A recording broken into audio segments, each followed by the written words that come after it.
Harsh inner dialogue like "I'm not good enough" can quietly hold you back every day.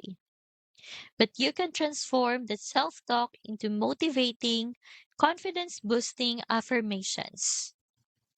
One simple way to start is by using ChatGPT to turn a negative phrase into empowering statements.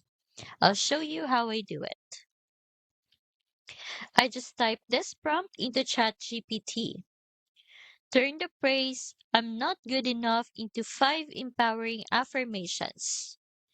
You can pause the video and copy the prompt, then run it yourself and save the affirmations in Google Docs or Notes.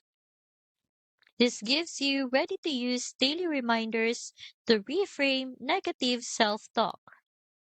Doing this daily is powerful, but true transformation comes from anchoring these beliefs in your life.